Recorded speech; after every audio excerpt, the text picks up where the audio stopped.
اب مشرکین عرب کی بت پرستی، لات کو یہ لوگ معبود کیوں بنایا؟ لات ہے کون؟ لاتا والعزا ومناۃ الثالثۃ الاخری. Thanks for watching. Don't forget to like, comment, share and subscribe to Maulana Habibullah Rouhani Official. اب مشرکین عرب کی بت پرستی، لات کو یہ لوگ معبود کیوں بنایا؟ لات ہے کون؟ لاتا والعزا ومناۃ الثالثۃ الاخری. لات، منات اور عزا. اب لات ہے کون؟ فرمایا کہ لات کا مادہ لوا سے ہے. کیا ہے اس کا جو اصل مادیت ہے یہ لوا سے ہے. تو عربی میں لات یلوتو یلتو، اگر اس کا لوا کا مادہ ہو تو اس کا معنی ہے جھک جانا، جھکنا. یہ معنی بھی درست ہے کیونکہ لوگ اس بت پر اکثر جھکے رہتے تھے، اپنا گردن کو نیچے کرتے جھکتے. کوئی سجدہ کرتا تھا، کوئی چومتا تھا، کوئی چاٹتا تھا، کوئی نظر و نیاز پیش کرتا تھا، اس سے مرادیں مانگتا تھا. کہتے ہیں کہ اپنے زمانہ میں لات ایک اچھا آدمی تھا. لات کون ہے؟ ایک اچھا آدمی تھا. بعض کہتے ہیں کہ یہ شخص ستو اور گھی کا نا فروخت کیا کرتے تھے، ستو اور گھی بیچا کرتا تھے یہ. اور بعض کہتے ہیں کہ یہ حاجیوں کو ستو وغیرہ پلایا کرتا تھا، شربت بنا کر ستو وغیرہ حاجیوں کی خدمت کرتے تھے، جس کی وجہ سے اس آدمی کا لات کا بڑی شہرت تھا. بعض کی قول کے مطابق حاجیوں کو ستو وغیرہ پلا کر، بعض کہتے تھے کہ یہ ستو اور گھی وغیرہ بیچا کرتے تھے. جب یہ شخص لات یہ پورے مشہور ہو گئے کہ حاجیوں کو ستو پلایا کرتے تھے، ستو والا اس دور کے لات تھے. جب یہ مر گیا تو انہوں نے اس کا مجسمہ بنا لیا اور اس کا پوجا پاٹ شروع کر دی. اس پر نذرانے پیش کرنے لگے اور اس سے حاجت روائی اور مشکل کش ہے کہ وہ ایک بہت اچھا شخص تھا، بہت اچھا آدمی تھا. حاجیوں کو ستو پلاتے، پھر گھی اور ستو وغیرہ بعض کی قول کے مطابق بیچا کرتے تھے. تو اسی وجہ بہت نیک آدمی، اسی وجہ سے اس کو حاجت روائی اور مشکل کشائی بنانے لگا. سورہ نوح میں اللہ نے اس قسم کی 5 معبودان کی بارے میں اور بھی ذکر کیا ہے. وہ کیا ہے؟ ودّا، سواع، یغوثا و یعوق و نصرا. یہ 5 بت ہے. بعض روایت سے معلوم ہوتا کہ یہ حضرت نوح، حضرت شیش علیہ السلام کے بیٹے تھے. نوح علیہ السلام، اس کی بعد آدم علیہ السلام کی بعد حضرت شیش علیہ السلام. تو کہ یہ حضرت شیش علیہ السلام کے بیٹے تھے. یہ بڑے اللہ والا، بڑے پارسا لوگ تھے، مگر ان کی مرنے کے بعد ان کو پوجا شروع ہو گئی لوگوں نے. نہ وہ ودّا محبت کا دیوتا کہلاتا ہے. یہ ودّا کو محبت کا، ودودو یعنی محبت دلانا، تو ودّا کو یہ لوگ محبت کا دیوتا کہلاتا تھا.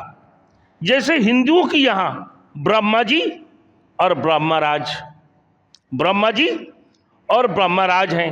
یہ انسان کی شکل پر بنا ہوا تھا، انسان کی شکل پر بنا ہوا تھا، اس کا پوجا پاٹ کرتے تھے یہ لوگ. اب سوا کا بت عورت کی شکل پر تھا اور اس کو حسن و جمال کی دیوی کہا جاتا تھا. کس کو؟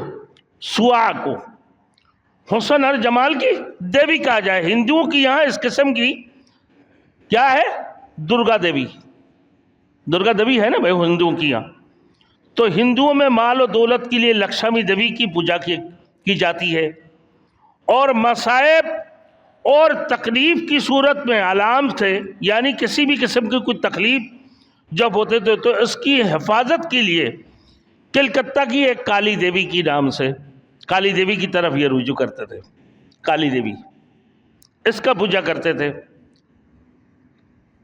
تو میرے دوستو غرض اس طرح عرب کی مشرکوں میں لات کی پوجا ہوتی تھی، عزا عورت کے نام پر عزیز یا عزا کی مؤنث بنائی ہوئی تھی، اس کی ارد گرد درخت تھے، عزا کی ارد گرد درخت کے جن کے نیچے اس دیوی کی پوجا ہوتی تھی، جن کے نیچے اس دیوی کی پوجا ہوتی تھی۔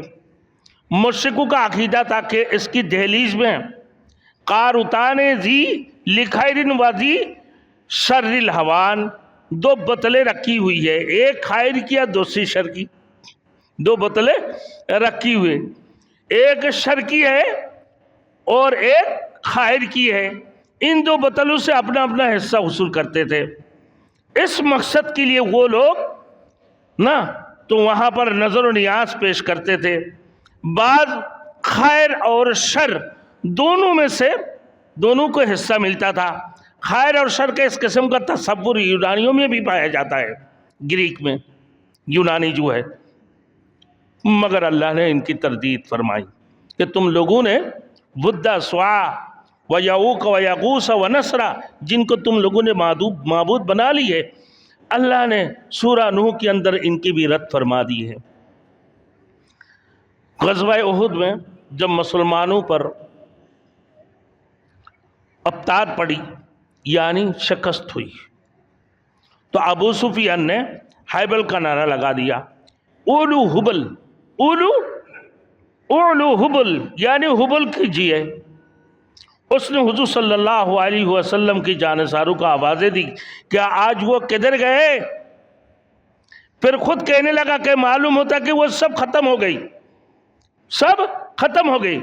تو ابو سفیان نے اس دن یہ نعرہ بھی لگایا تھا کہ لَنَا الْعُزَّى وَلَا الْعَزُّ وَلَا الْعُزَّى لَكُمْ، یعنی ہماری حمایتی عزا ہے جبکہ تمہارے یہاں کوئی عزا نہیں ہے۔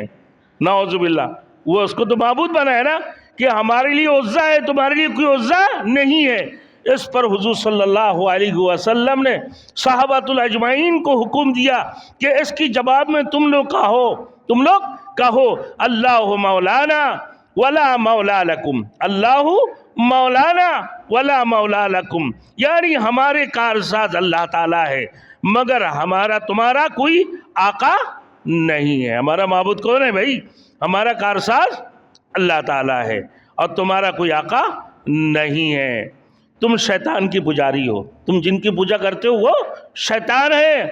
بہرحال فتح مکہ کے بعد حضور صلی اللہ علیہ وسلم کی عزا کی تینوں درخت کٹوا کر اس کا خاتمہ کر دیا، فتح مکہ کے بعد۔